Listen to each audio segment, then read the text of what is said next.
Don't look now, but China's breakneck naval expansion might start slowing down, and for one simple reason. It takes a lot of time, money and manpower to maintain a big fleet. And even in China, those resources are finite. That, for American planners, is the reassuring conclusion of a new analysis from Christopher Carlson, writing for the U.S. Naval War College's China Maritime Studies Institute. Carlson's report is doubly reassuring for American officials because the U.S. Navy is struggling to define, and fund, its own plans for a bigger fleet. It's indisputable that the Chinese Navy has gotten bigger and better, and fast. After more than a decade of major investment, the Chinese fleet now is the biggest in the world in terms of hulls. The People's Liberation Army Navy boasts 360 frontline warships. That's 63 more ships than the U.S. Navy operates. Hull numbers aren't the only metric of naval power, of course. American ships on average are much bigger, more heavily armed and more sophisticated than Chinese ships are, even if the U.S. vessels are less numerous. Still, for the last 11 years, China has racked up an impressive ship construction and maintenance effort totaling nearly 211 million man-hours, Carlson wrote. This is approximately a five-fold increase over the preceding 11-year period, with significant jumps in 2011, due to the Type 052C/D and Type 056 series production, and in 2015 with the laydown of the Type 002 aircraft carrier, Shandong. But it's wrong to assume this level of shipbuilding will continue much longer, as some experts have done. Perhaps most notably, the Diplomat's Rick Joe last year projected that the plan by the early 2030s would have 4 aircraft carriers, up from 2 today, as many as 20 Type 055 cruisers, up from 8, 40 or so Type 052DE destroyers, 25 today, and perhaps 50 Type 054AB frigates, 31 today. Don't count on it, Carlson wrote.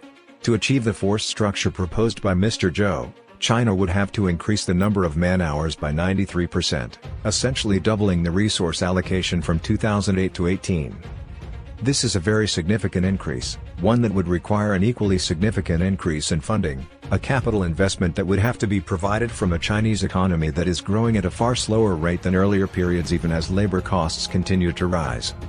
And that's not counting the maintenance burden this bigger fleet would impose on shipyards and budgets.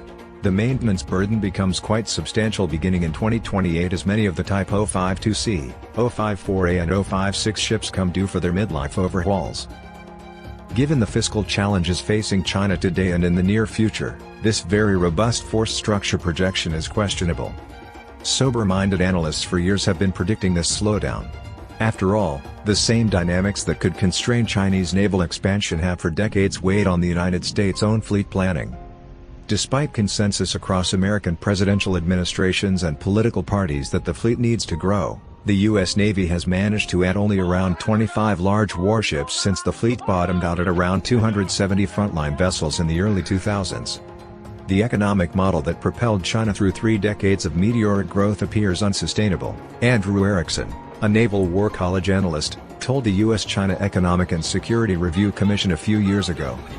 What Erickson described as China's pent-up national potential could begin expiring as early as 2030, by which point China will have world's highest proportion of people over 65, he predicted.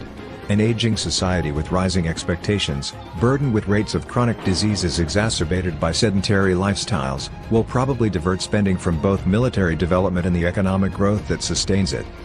If Carlson and Erickson are right, the combination of an aging Chinese population, slowing economic growth and rising fleet costs could combine to put a cap on the Chinese Navy.